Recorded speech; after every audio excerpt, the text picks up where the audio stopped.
going to make you into the best closer. Instead of going, hang on a second, Richard's great at opening doors.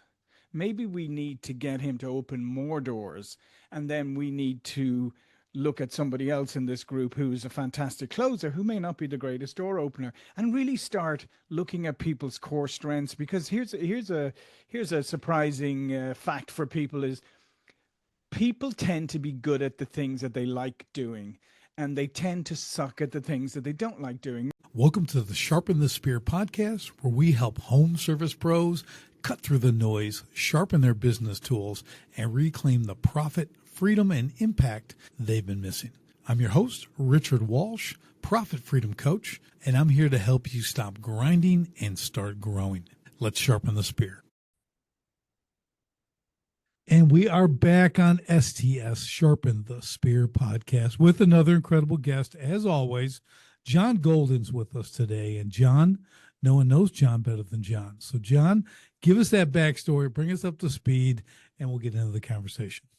Yeah, so my name is John Golden. I am the Chief Marketing Strategy Officer with Pipeliner CRM, and I'm also the host of the Sales Pop podcast, where we've done over 16, I think nearly 1,700 interviews with thought leaders from across the globe.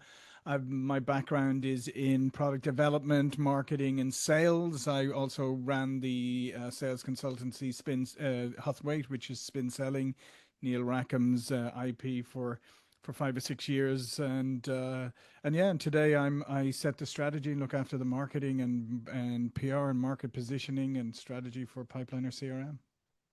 That is awesome. That is some great credentials. So we're going to hit some stuff on sales today.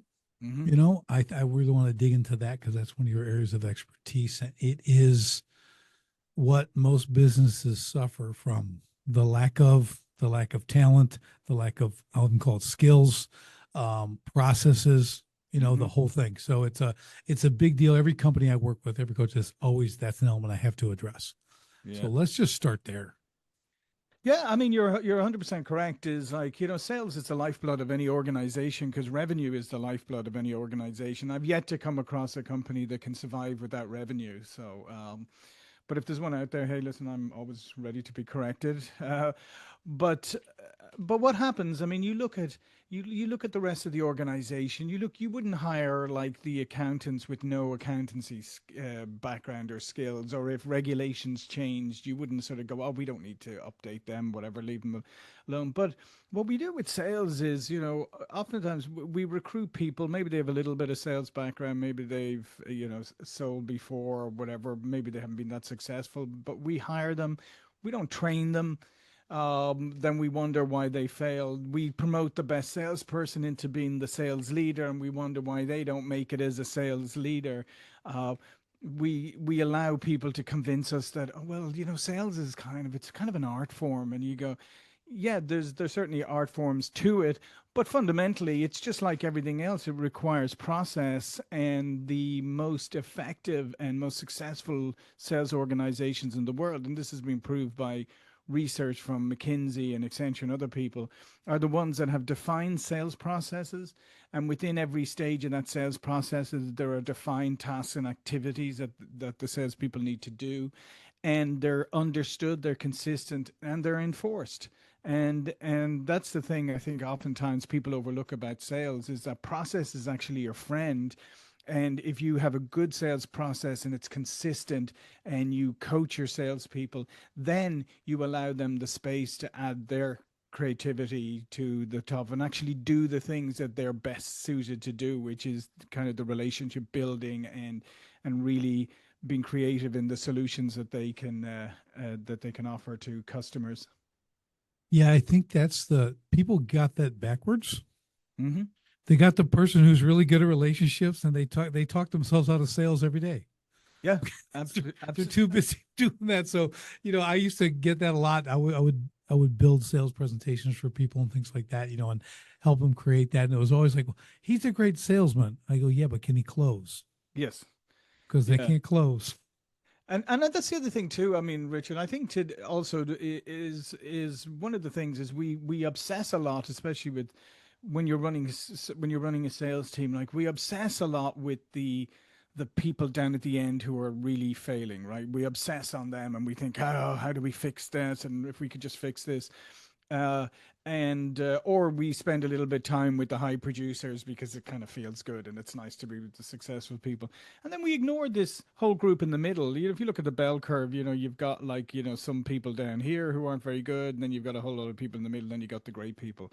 And it's that group in the middle that, if you focused on that group in the middle as a sales leader or manager and coach them, if you improved that group by 5%, the upside for the organization is huge. So I think oftentimes we focus in the wrong places, we focus on the wrong people, and also we have this weird trait as humans, is right is we take your old classic performance review, right?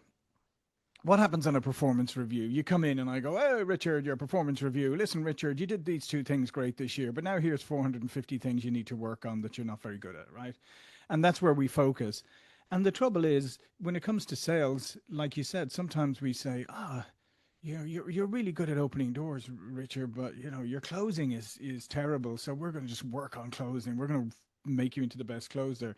Instead of going, "Hang on a second, Richard's great at opening doors. Maybe we need to get him to open more doors, and then we need to look at somebody else in this group who's a fantastic closer who may not be the greatest door opener," and really start looking at people's core strengths. Because here's a surprising fact for people: is people tend to be good at the things that they like doing, and they tend to suck at the things that they don't like doing. Now, of course, we all got things we have to do that we don't like particularly. But if you're going to focus all your attention on me and about the things I don't do well, that I'm no good at, that I hate doing, whatever, we're both wasting our time. But if you focus me more on my strengths, then you've got a greater opportunity of getting more out of me.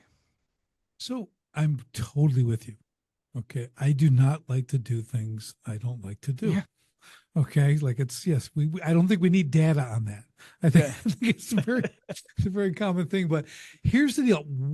Why do you think, with your experience, that people keep doing it wrong? Why do they expect a guy who can open doors easy but can't close?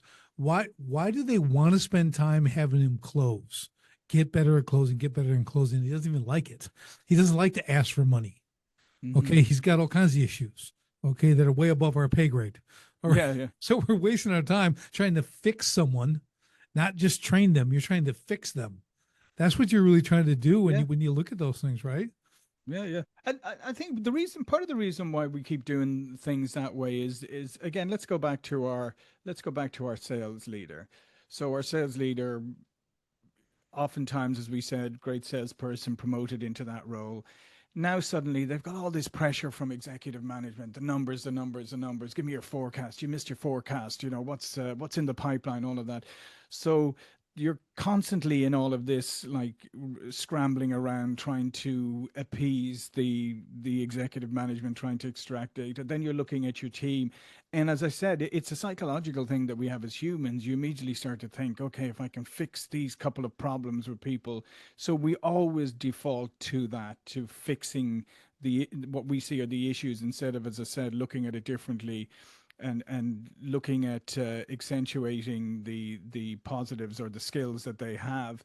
And I think this is true of a lot of sales organizations. We're still not that great at teaming. Yeah, we still kind of promote that. Yes, you may be part of a sales team, you maybe have other people who work with you, but we still kind of promote that idea that you're really yourself, right? You're the individual. You're out there, like, on the frontier. And I think we're not that great at bringing kind of salespeople together with different skills, and team selling. I think team selling is still something that a lot of organizations struggle with.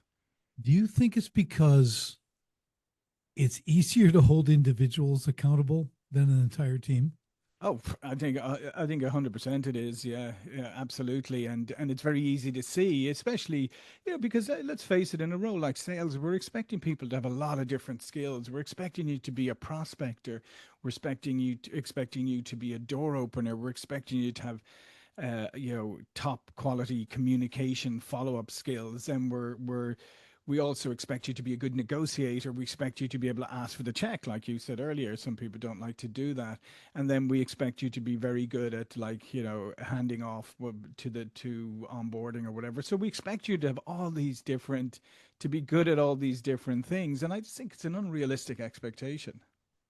I do too. I've always kind of had that feeling. I've looked at it this way too. I'm like, like lead gen. Okay. Hmm.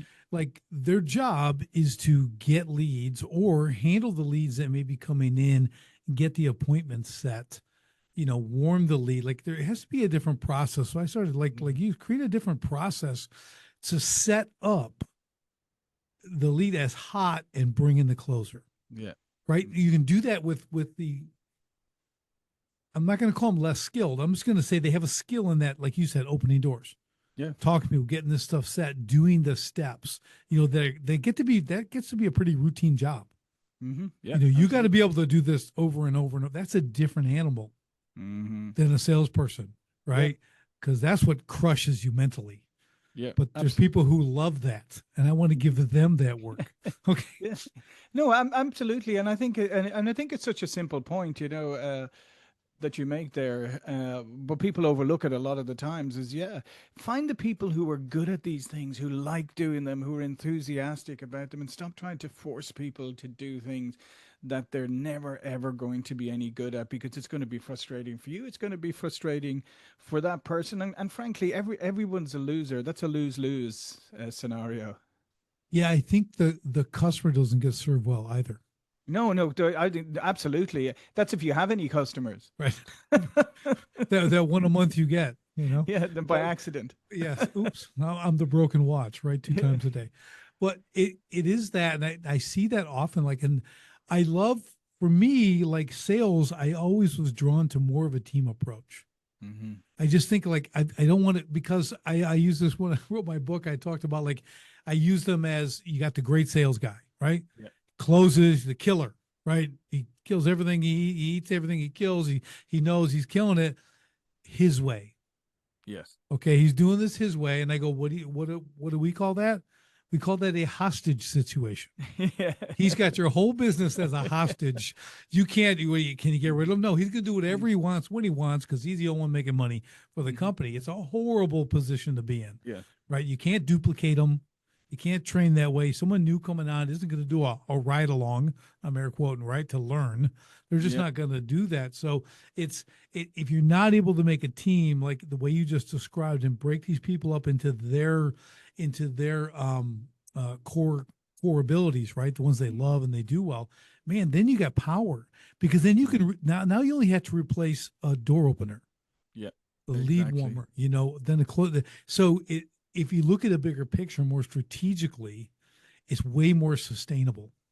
Oh yeah, 100%. And we've all been in that position. I know I have been. We've all been in those positions where we've had those salespeople that you're describing there, who are bringing in a lot of revenue, cause absolute chaos in the organization, do things their own way, whatever. And you're always up against that thing about, how do I handle this? Because either I figure out how to get them to play ball a little more, or I treat them completely differently, and then I send a message to the rest of the organization that, if you bring in enough revenue, you can do whatever you want. Which is, maybe some people are okay with that, but it's not really a sustainable model, as we know. Right.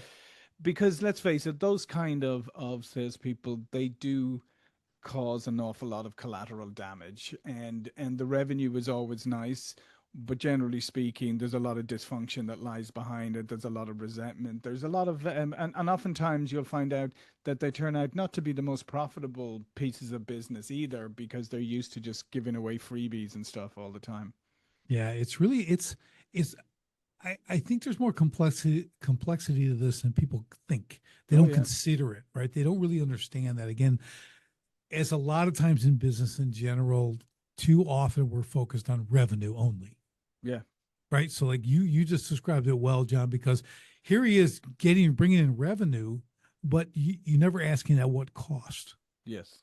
Yeah. Right. And that's a big thing. So when people don't follow a system, okay, like I had built presentations, And we got guys from going from 27, 28% closing ratios up to 41. Mm-hmm. I'm like, it's really good, right? Yeah, Then they got fantastic. this guy who's still at 32. Right. So I asked him, well, why do you think you're at 32? He goes, I don't know. I'm doing what I'm supposed to. I go, okay, well, let's do a little role play. Take Right. me through the process. And you see, he left out step 3. I go, what? Why? He goes, it's not important. No one cares. I go, let me tell you, do you know why it's in there? Because it works. Yeah. Because it's a critical component that we're testing. Now, if you'll just add number 3 back in, go out, oh, look, his close ratios went back up. Yeah. I mean, there's a point where we want them to think a little bit themselves, but there's another part where just do what we give you. Yeah, but there's a really fundamental point behind that, Richard, and I'm glad you raised that. Is that when you follow a process, right, then it allows allows everybody to understand and be consistent, right? And we always Mm-hmm. talk about consistent, having talking the same language. So now we don't have that situation where that guy moves stuff straight into stage 4. Meanwhile, some of the other people have it in stage 3 because that's where it's supposed to be. But now you, Richard, have to go and report in your forecast. Your forecast is now skewed, right? Yep. Because and therefore if he gets stuck there or whatever, then your forecast is off. And I think that's the point. Is people complain all the time about like forecasting is so difficult, and you're right. It is very difficult if you don't have good process, if you're not consistent about where things are in your sales process, if you don't have proper measurements in place, and therefore you got to enforce this, but not enforce it in a way where people think it's prohibitive. You got to enforce it in a way where people see the benefit of doing things properly, of fulfilling the steps. And one other point I'll just make, Richard, is I was talking recently to somebody. They were saying, what do you do? What's your advice to a salesperson if they're in a slump or things aren't going well?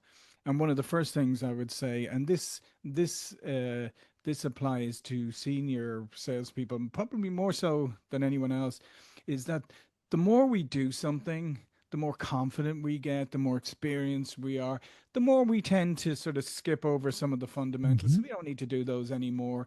And I always advise to somebody, if you were doing really well and now you're in a slump, first thing to do is go back and examine what were you doing when you were being successful. And I guarantee you'll find that there are some things you were doing. Maybe you were doing, really good prep work. Maybe you're doing really good and innovative, creative follow up, whatever it is that you suddenly stop doing because you don't think you need to do it anymore. And those are the things that kill you. Yeah, that is spot on. I mean, everything comes back to the fundamentals. Yeah. I don't care Yeah. if it's basketball, baseball, sales, whatever Yeah. it is. I mean, there's things we have to build all our processes on, Yeah. right? Apparently, I mean, you just mentioned basketball. Apparently, Kobe Bryant, he used to be first in the gym like 5 a.m. in the morning, something insane like that, practicing. And you would assume, wow, he's practicing all these fancy trick shots and everything. He was practicing the drills from high school because he knew that the foundation is what's important. Yeah, it's when you're making that game-winning free throw, it has to go in. Yeah, Okay, when 25,000 people and a million people are watching, you kind of need to make that happen. It should be exactly. effortless, right? Exactly. So, yeah, very true. And I just think people don't. Let's kind of talk about this a little bit. I don't think people approach sales in the right way. Okay. So some it's like a job, some it's torture, some it's a great way to make money and not have ceiling. I can make all this money, but then they can't. Again, these elements are broken and stuff like that. So, where do you see these kind of breakdowns in people's perceptions of what sales is? Well, I think it comes from a number of different places, and all have come together to create. Let's face it, a kind of negative perception of sales. Mm-hmm. Any sales that you see in popular culture, in movies, and all of that, it's always been kind of like that used car salesman type person who would like trample their own granny to get a sale, and Right. will use deceptive practices. So we've already got from popular culture, we've got a negative perception of salespeople. The other thing is, I would say 90% of salespeople don't start out wanting to be salespeople, right?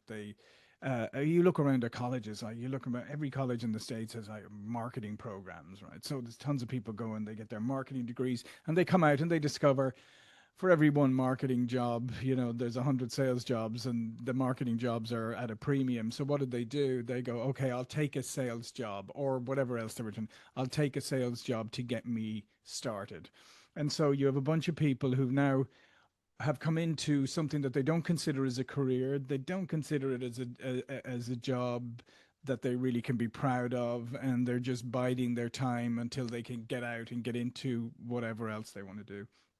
So the first thing I think is we have to change that perception. Is something that we've been working a lot at Pipeliner and Sales Pop is to do, is that we need to look at salespeople differently, and we need to look at how incredibly important a role it is and what role it plays in society in general. Because I mean, you're like sharpen the spear. So I mean, they Right. are salespeople at the top of the spear, tip of the spear rather, and they're the ones interacting with the market. And if you're bringing solutions, if you're helping people, and you're creating win-win scenarios when you do deals, right, you're building that trust, you're having a positive impact on society because you're helping other organizations, you're helping people get what they need, you're building that up.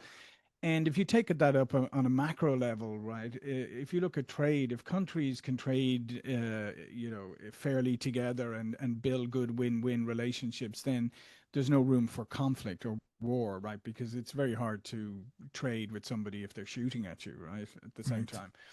Uh, and so we really need to relook at the role of the salesperson and realize that it's a wonderful role. You get to be a problem solver. You get to help people succeed. You get to bring ideas and opportunities, solve problems for people, and you're playing a really fundamentally important role in society. So we have to start elevating the role of the salesperson and really giving it the credit that it deserves, and get away from this idea of always kind of knocking it down. I tell you, Richard, when I was at when I was running Healthway, so we did sales performance improvement consultancy gigs with some of the largest companies in the world, like global. Like we'd be training thousands of salespeople, and sometimes when we were doing the prep work, right, the company would say, "Yeah, we need to change some of this because we don't call them salespeople." And I go, okay, that's fine. But what do you call them? And they'd come up with some nonsense term for it. Right. And I'd say, that's fine. We'll do that. That's no problem. We'll change that. But just so you know, is the prospects and customers, they know they're salespeople. So you're not fooling anybody. I'm just saying, Right. they know they're salespeople. So you have a choice. You can either kind of try to hide that, which why would you want to do that? Or you can embrace it and turn it into a positive.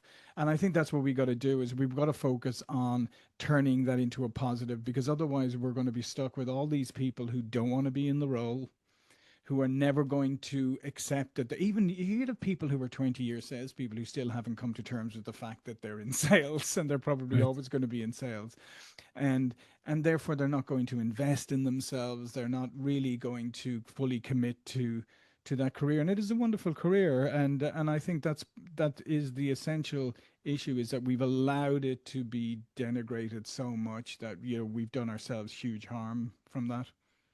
Yeah, I agree completely. I think when the right people get a hold of, like, the thing to me about sales is it can be, and most often, like, limitless. Yeah.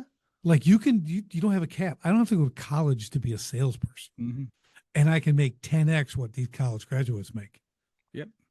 I can start a business and I can sell my product or service, Yeah. and then train others to sell my product and service, because sales is to serve.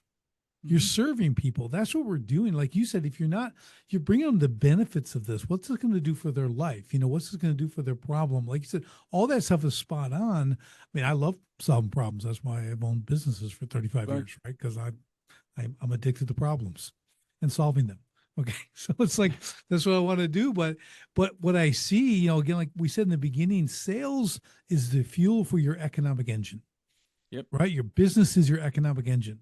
The more fuel you can put in, good. You got to keep the fuel in there. But sales is like the increasing horsepower too. Yeah. You want to go a little Absolutely. faster, you can ramp it up there. You want to pull back, you can do that, right? But I think people, like you said it very well, John, that the perception of sales is always it's dirty, sleazy, they're criminals, they're manipulators, they're all this stuff. Like I haven't experienced that. Yeah. I'm not sure. The only place that happens is in the movies. I'm like, I Yeah. don't, I mean, hey, we get a bad salesman once in a while, Sure. and I'll actually be there and I'm like, dude, you need some help, man. Mm-hmm. Like, Yeah. you shouldn't say that to me. You Yeah. gotta do so. I'm like sales coaching some guy across the desk when I'm, he's supposed to be selling me, but someone's like, he said, well, I don't even like this. I go, why are you here? Yeah. There's other work. Mm-hmm. Go on somewhere else. Go do something, man. I'm trapped. But it's just funny. They're, like you said, we had a lot of stats, and it was on follow-ups. Okay, Yeah. so I think it's like 90% of all salespeople never make more than 3 sales calls. Okay, Yep. all the closing happens on the 4th call and later. 90% of it. Okay, so 10% of the salespeople make 90% of the money. Yeah. Okay, it's like there's some simple numbers for you. Like, you got to make the call. So I did that with a business. I had, and I'll just throw this in there, a quick story, but it was about paid leads. Okay, so Yep. I had a roofing business. Okay, roofing side Mm-hmm. stuff. It was like, oh, so you got two schools of belief. Paid leads are the worst. Or Paid paid leads to are the the greatest, right? best. So I'm going to go the greatest part because I learned I could pay $2,100 a month. And then in 3 months' time, I converted that into what do they have? 127,000 a month. I would convert those into generating revenue. Okay. Right. But the problem was it was the follow-up, right?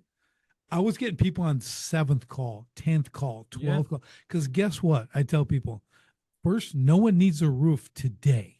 Exactly. Okay. This is the most important thing. Like, they have a life. You know why they're not calling you back? I can give you like 50 reasons they have nothing to do with you. Yeah. It's like, you have to, so you kept making that. So I'm getting these jobs. I'm closed, but now I got another problem, John. Now all these follow-up calls, I did it once, like in 2 months, I'm like 3,000 calls a month, Yeah. 3,500. And I'm like, oh, unsustainable. No owner's going to do that. Mm-hmm. Okay. So, okay, I'll get a virtual assistant. I'll hire someone's going to make all my follow-up calls and they'll set the appointment. But right. So I learned to automate the system, but now that I'm converting that $2,100 into around 150,000 every month. Yeah. I'm like, that's a good ROI. That's a phenomenal ROI. But you see, there's a couple of things there just to highlight what you just said there, Richard. Is I mean, there's even research now that says it's up to 15 touches before Yeah. And the thing is, you're right. Right. The only person who's going to call you and say I need a roof today is somebody whose roof collapsed in the night. Right. Absent that, which thankfully doesn't happen that often. Uh, it's the same for any other, and it's the same if you're selling a complex technology product or whatever like that.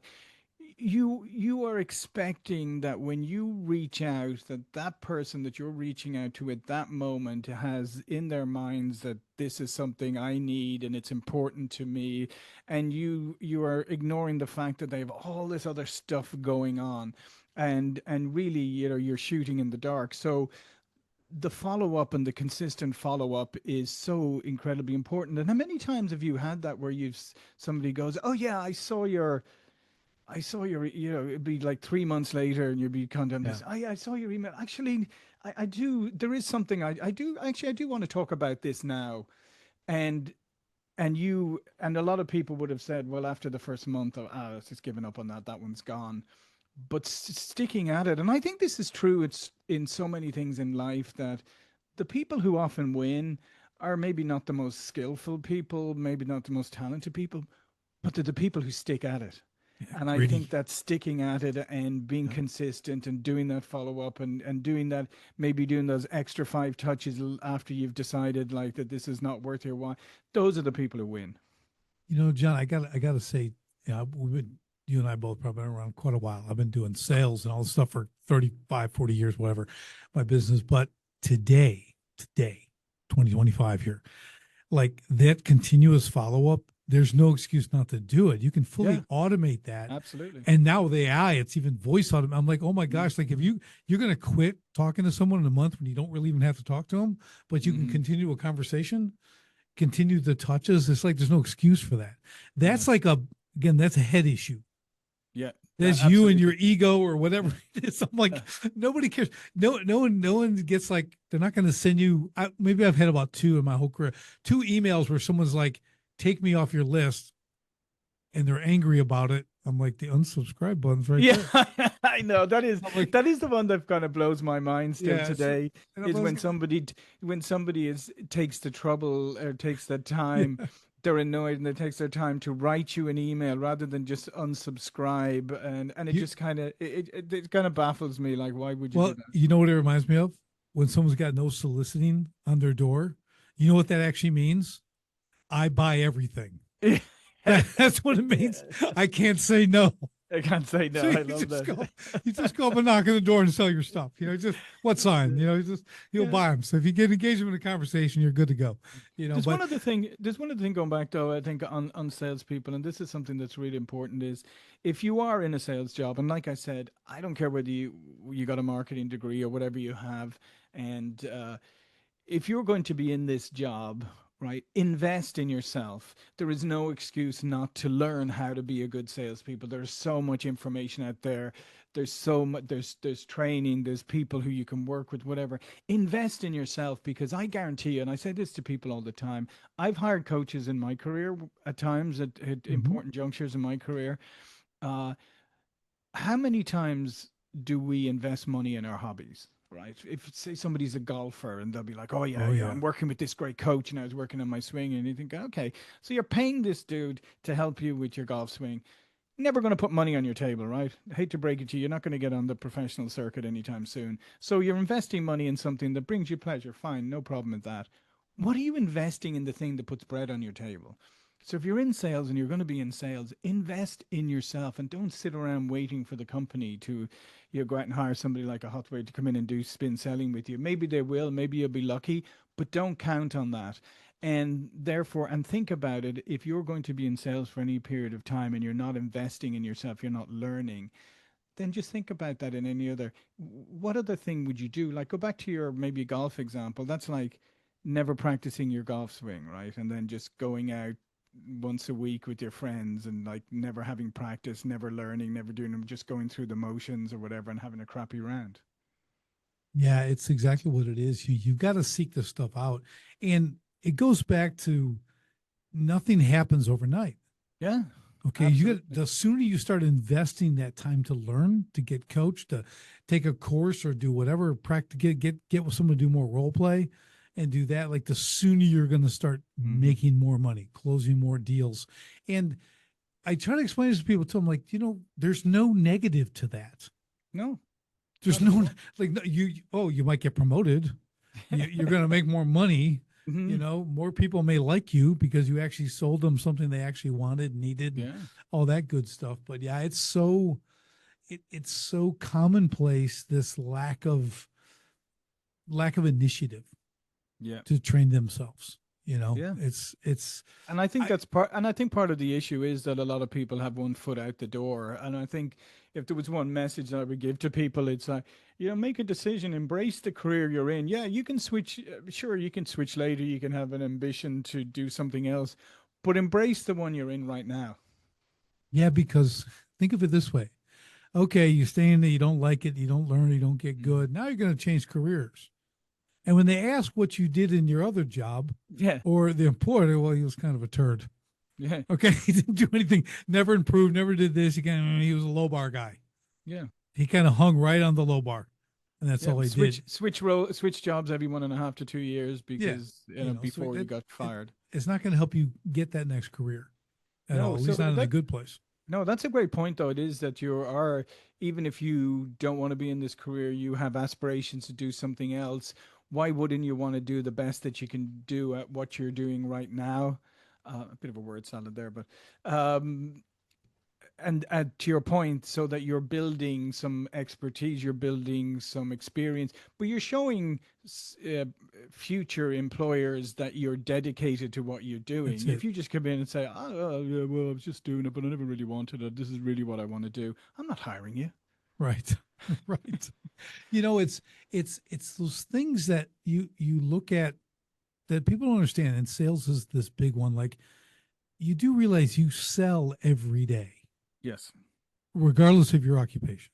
Mm-hmm. And it goes from dating to asking what's for dinner, deciding I mean, you're selling. Okay, Yeah. you want to go to this place, your wife may want to go here.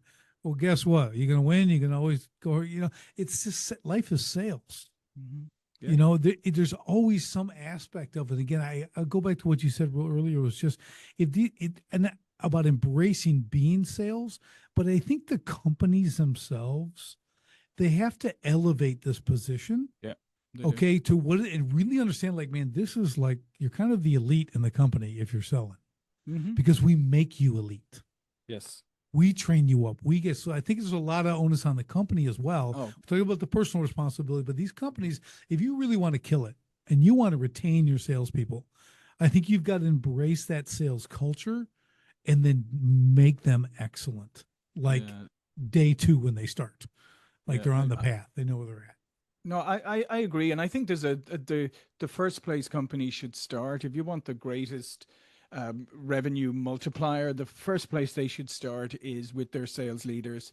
They should make sure that their sales leaders, their sales managers, are trained, not just in sales leadership, but just in management too. Because most people get promoted into management or leadership positions. They never even get trained in how to just in basic management techniques. Right. So basic management, and then sales leadership and sales management. And if you invest there and help them become real coaches, because that's the other thing too. We say, oh, you're now the sales leader, Richard, and what I want you to do is, you were great, so I want you to coach the team to be as great as you. And you go, great. And then you think, well, I've never coached anybody before. So Right.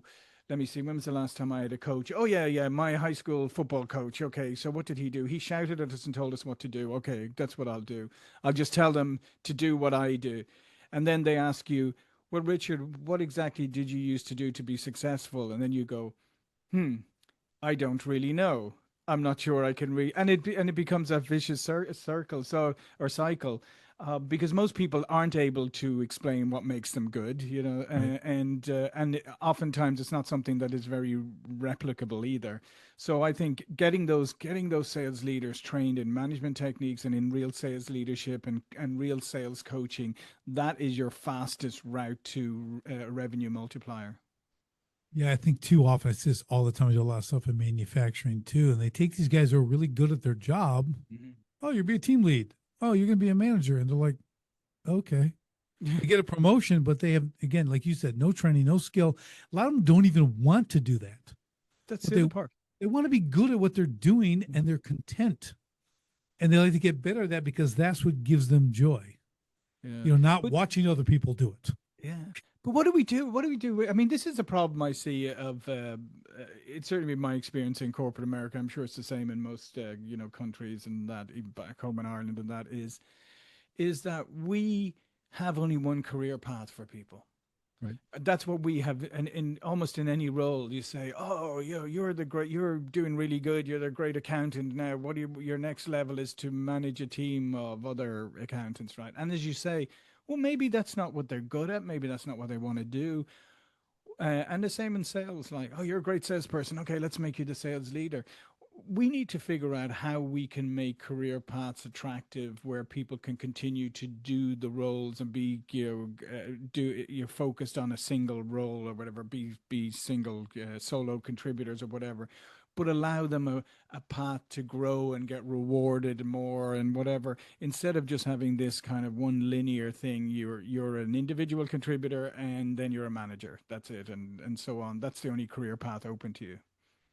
Yeah, it really is. I've seen it in sports. So I used to train a lot of athletes and stuff like Mm-hmm. that too back in the day. And I get, on professional level, take a quarterback for a football, they can throw, they're amazing, one of the best and win the Super Bowl and all, but they couldn't teach you to do anything. Right. They literally don't have a trainer's skill set. Mm-hmm. They just do. Yep. That's a gifted athlete. That's a super talented, gifted person. They couldn't even teach you to throw a spiral. Right. Right. So it's like you have to understand that. I learned that decades ago. Right. Mm-hmm. I'm like, oh, you would never think that. I'm like, give me somebody, he can't even teach you the basics. Yeah. Okay. Has no It's that desire to. Right. unconscious competence or unconscious expertise. It's just like something that comes naturally to you, something that you do. But yeah, you couldn't. You could spend like 6 months in a lab with some scientists, and they'd still never be able to decode what you're doing. Yeah, I often tell people, I go, there's teachers and there's trainers. Mm-hmm. Okay.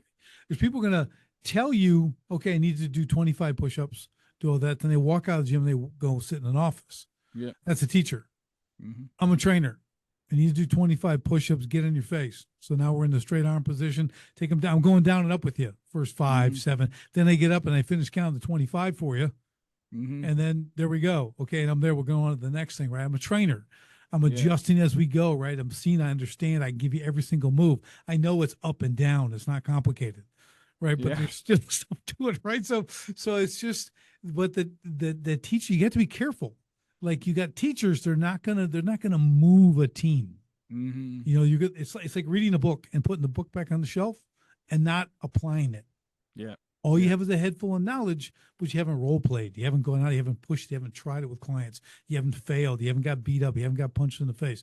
I'm a Mhm. boxer, right? So when I boxed and every day, 6 days a week, I'm in the ring. There wasn't a day I sparred that I didn't get punched in the face. Right. Yeah. Okay. I have 7 breaks, attached nose, plates, wires. I did my due diligence. Okay. So I got a lot of time in the game, but man, I can box. Yeah. Yeah. Okay, I can still throw down, right? I still work out and do that stuff because I had to keep doing it and doing it and doing it till there's that mastery aspect, but had people who work with me and got me better, and I'm able to do the same for others. So it's just Yeah. really important for people to understand the difference when you're searching for a coach, when you're searching for someone who's going to train my people, right? What does that mean? Are they coming in with a bunch of theory? Yeah. Or they coming in with real world application? I mean, there's a little bit of a vetting process that has to go on there. Oh, absolutely, and 100%. And I like the boxing analogy too, because it's with sales. I mean, let's face it. Every time you get punched in the face nonstop in sales, Yep. right? Yep. And either you learn to maybe slip a little bit better or Mhm. whatever, and or learn how to roll with some of those punches. Or you just stand there and get punched in the face for the rest of your life, So it's a great analogy. You should be learning from those. Are you going to avoid getting punched in the face? Absolutely not. But can you learn? Can you minimize it? Can you reduce the amount of times? Can you put yourself, if you're going to get punched in the face, can you put yourself in a better position to deliver a counter that's even better than what you received? So I mean, there's lots of things that are analogous to sales in that. So I would Yep. say, yeah, if you're a salesperson and maybe you don't want to be or whatever, you're literally standing there taking punches in the face and you're not even learning how to slip. You are the human heavy bag. Yeah, That's what it's you. a human heavy bag. Yeah. I train my son in boxing, and I have him stand at the wall right in his position, left forward, and I had a volleyball, and I just chest pat and throw it right at, he had to slip. Yeah. Oh, and it bounced away. I catch it. I just kept. We do that for like 5 minutes straight. Right. He's slipping, slipping, slipping. Obviously, I can do it with mitts and everything else, but Sure. that ball, you start to Mhm. where it's just grazing past you, right? First, Right. you got the big move to the left, it misses you by a foot because you're basically bending over. But then you get to where you're just slipping. Yeah. That's how you get good at sales. Stuff's going to Mhm. roll off, but it doesn't hurt you. Yeah. That's what you're going to get. Yeah, you're going to get clobbered once in a while. That's all Yeah, good. yeah, You may, yeah. may wake up Tuesday or something, but but it happens. All been It there. happens. But it is a very good analogy to that. But you need to approach all the things you do in that aspect because it's always a process. And I know you take people through all this kind of stuff, in the training, and it's really important to understand. Like, you need to get someone who can take you from A to like D, right? Mhm. We got to move down the line in a very effective way, a practical application aspect. I do a lot of role play with guys when we're working Yeah. in leadership and stuff too. Like create a scenario and bam, bam, bam, we push it out. And I probably shouldn't say this, but there's when we're dealing with you're with conflict, right? And you got this problem online, and I will shove someone. I'm and I whop and I throw them back. What are you gonna do? You're not gonna do anything. I go, and I'm walking over them. I'm not a small guy, and I'm just, they got some skills. So, but it's funny when you see what happens with that. I go like, I'm actually not gonna hurt you, but I'm like, after I pick them up, I'm like, you see what you're gonna get into if you don't know how to handle this. You Yeah. need to stop this before this gets to this level. Okay, so they're like, yeah. Now it's really important they listen. Yes. to diffuse this, to de-escalate. The Mhm. importance of de-escalation is driven home that way, and it Yeah, works. yeah. No, and absolutely, absolutely, yeah. Because I mean, let's face it, some people unfortunately are living a bit of a closeted world where they don't realize the implications of these things. But yeah, absolutely, what you're saying there is you need somebody to be able to help them move forward and show how to do it. That's why it's really important that people are that your managers or leaders are trained in how to be coaches. And I love the role playing too. That's how we used to hire when I was at Hotway. We'd hire salespeople. We'd bring them in, send them scenarios, come in and say you're going to meet with. There's going to be three people in the room, and you're going to treat it like a sales call. You have your and it was really good. It was a really good way of seeing what people were really like. But the other great thing about role plays, Richard, it's like simulations. Is when we recall them later, we don't recall them as role plays. We don't recall them as simulate. If you're doing simulations, we actually recall them as real experiences. Right. Even though we know they weren't, we still recall them that way. That's why it's always the more you can do that, the better.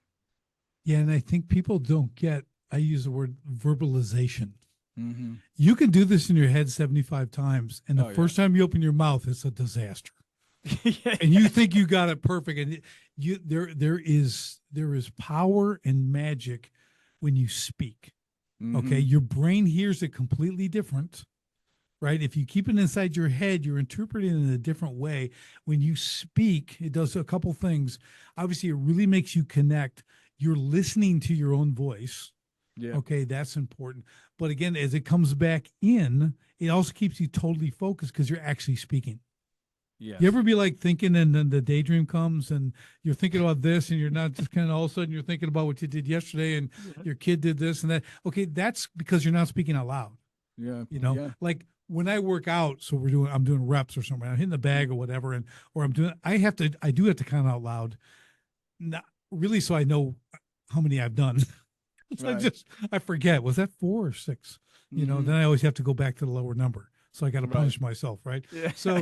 So I've learned that there's instances where like that speaking out loud is really, really powerful. And that's why the role play to me is really good Mm-hmm. because you're getting real response too, obviously, right? But again, everyone's hearing it. And if you record it, that's a whole nother level. Now sit down and watch it and you're like, oh, I said that. That's not You know, me. I did it. I did it in boxing. The same thing. We watched the video and go, oh, Yeah. oh, Yeah. I did Yeah. that. Oh man, it's just like, what was I thinking? And you think you were awesome. Yeah, And yeah. you're just like, No, it is. so, It is. It's just such. There's something so power. It's like when people think they're great singers, and you say, "Okay, stick one finger in your ear and sing," and now you can actually hear yourself. yeah, And yeah, you see, you're not that great. yes. But Define it, great. Define great. Okay. yeah, Yes. define great. Yeah. Yeah. But one other thing I just wanted to mention as well, Richard. I think if there's one takeaway for salespeople out there, or maybe people who are struggling, or people not sure about it, is I think one of the greatest gifts and one of the superpowers is curiosity. Is that if you have natural curiosity or you develop some real curiosity, that's how you're going to be successful because you're going to take an interest in the other person. You're going to take an interest Mm. in what's going on in their organization, what their problems are. You're going to want to dig deeper. You're going to ask more questions. You're going to ask better questions. And so instead of thinking of it as I'm selling, thinking as that I'm getting the opportunity to learn about what's going on here to see if I can be of help. But that insatiable curiosity, I think that's a superpower. Yeah, I think there's the great saying that goes with that people don't care how much you know till they know how much you care. Yeah, yeah, It's exactly. that like and what you just said, that's how you win. Mm-hmm. Man, Yeah. no one wants to hear you talk about yourself. No, no, no. They Nobody want to cares. talk about themselves. Yes. There's enough about me. Let's talk about me. And they It's want like to, they and they got want that. to be, and oftentimes they want to be surprised a little by the fact that you do want to know, that you do actually seem to care, and you're not just trying to, you don't have your pitch there ready. You're actually digging in a little deeper. I mean, and that sometimes creates enough kind of, you know, then it throws them a little bit, and then allows them to let their guard down, where they go, oh, actually, Richard's actually asking me some interesting questions here. I'm not Mm. used to that, therefore I'm going to engage. You know that the add-on to that is you ask the question and then there's a three-word follow-up. Tell me more. Yeah, yeah, Oh, exactly. just I'm telling you, learn to use that. Tell Mm-hmm. me more. And Mm-hmm. now you're digging in three words. Yeah. They will tell you everything you need to know to close that deal. Mm-hmm. Just use tell me more. Yeah, and just It's get used to. amazing. I love it. Yeah, just get used to having, as you said, having a conversation, but be good at listening. Be really good at listening because here's the other thing. Today, you're living in a world where people are used to people not listening to them. They're used to people being distracted. They're used to people kind of, having an earbud in and then going, well, oh, yeah, yeah, to you. And therefore, if you actually engage with somebody, if you listen to them, if you show them you're interested, if you're intentional, if you're focused on them, you're in the moment, you are going to stand out. That's the beautiful thing today. It's sad, but it's also the beautiful thing for those who adopt it. Is if you're in the moment, if you're intentional, if you're really curious, if you're listening, asking good questions, validating what the person's saying, and being focused on them, they're going to gravitate towards you because we're all used to. I mean, we've come in society now, Richard, where it's socially acceptable. I don't think it is, but people think it is. Socially acceptable for you and I to be standing there in the street having a conversation, and then my phone dings, and I look down, look at the message, and put it back, and then go, okay, well, Richard is, I guess Richard's slightly more important than this message right now, but not important enough for me not to have looked down, right? Yeah, I it's and then I come back to the conversation, and we're supposed to be both okay with that. And I think that's why I think if you are in the moment, if you focus on the other person, if you really are present, you're going to stand out. yeah, the earbud thing is this. Here's a great thing. So I only use one earbud, Hmm. working on everything else because I consider it situational awareness. Sure. I Yeah. don't want to be completely. I Yeah. want to know Yeah. what's coming up to hit me, but Yeah. you know, but when people do talk to you, this is a little thing. You take it and take it out and Hmm. hold it in your hand and you answer their question. Yeah. Because I could do it without, Hmm. right? Because I got one ear open. Yeah. But that is a demonstration of respect Yes. and focus and intention, right? Very. It's I learned I learned this by total accident. I'm at home, the TV's on, whatever, and it's always whatever Netflix. You can always pause it, right, and do all that stuff. So Hmm. my wife starts talking to me, and there was some other noise. Okay, so I'm being totally transparent here. Don't tell her.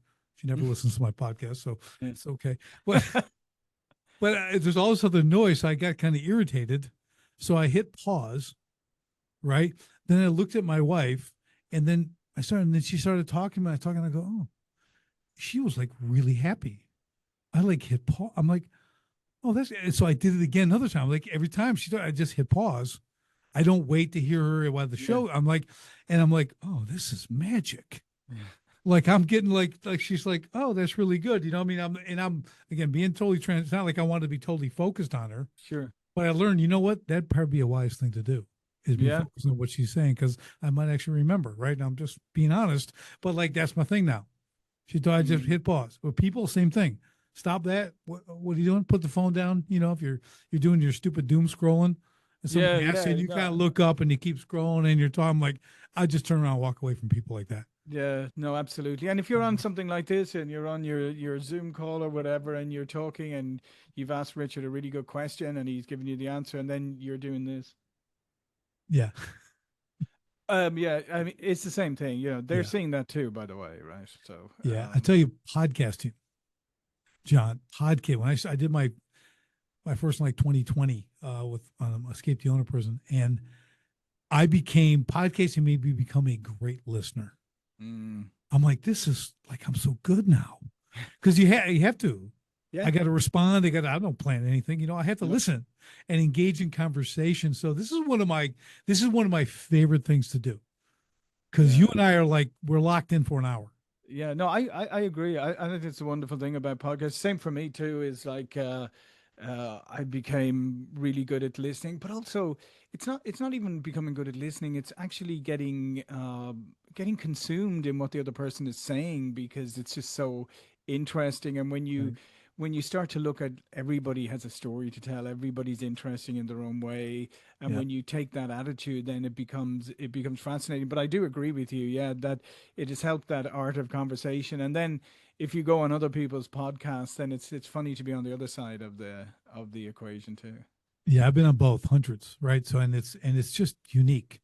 Hmm. It's just like it's my most favorite thing I do. Yeah, no, You know, and I think the other thing too is like sometimes I feel like I often have, to be honest, way better conversations with people in a situation like this than I Mhm. sometimes do in real life. Sure. I would have to concur. So, but that's awesome. Well, John, this has been fantastic. This has been a really great conversation, very focused, right? We're dialed in. I think we did very well here. So final thoughts. Give me some final thoughts. I know you gave us a little one a little bit ago, but I overlapped that, so I'm going to give you for phase two. Right, right. And a final thought is, like I said, if you're a salesperson, embrace it. Number one, for as long as you're going to be in it, embrace it. Invest in yourself. You know, there's so many resources that you can have. Start being curious, and next time you pick up the phone or you send an email, or you're communicating with the prospect, decide I'm going to be the most curious I can possibly be, and I'm going to ask those questions, and I'm actually, and like Richard said, I'm going to say tell me more. I'm going to go down. I'm not just going to jump on the first thing that sounds like I may have an opportunity. I'm actually going to have a nice deep conversation, and I'm going to listen, and I'm going to validate. And if you just do those things, I guarantee you're going to stand out. Yeah, absolutely. So with that being said, how do people get a hold of you, follow you, hire you, whatever that looks like? What do you got for us? Yeah, you can find me at pipelinersales.com, the CRM side, salespop.net, the Salespop YouTube channel, and obviously you can find me on LinkedIn. Awesome. Awesome. Well, John, what a great conversation. I appreciate Yeah, all the thank you. I time really today. enjoyed it. Yeah, great expertise bringing this stuff. And I just want people to, I hope you took notes. If you haven't, well, guess what? You can play this again. It's definitely worth a second listen. You'll pick up some new stuff you didn't even hear probably because you're not a good listener yet. But, but, Exactly. but this will help you. But this has been fantastic. So, John, thank you again for being on the show. And everyone else, we'll see you on the next STS podcast. Thanks for tuning in to Sharpen the Spear podcast. If today's episode helped you think sharper, act smarter, or see new profit potential, do me a favor. Share it with a fellow home service owner and leave a quick review. Ready to find the profit hiding in your business? Head to sharpenthespearcoaching.com and book your free profit discovery call today. And until next time, keep sharpening.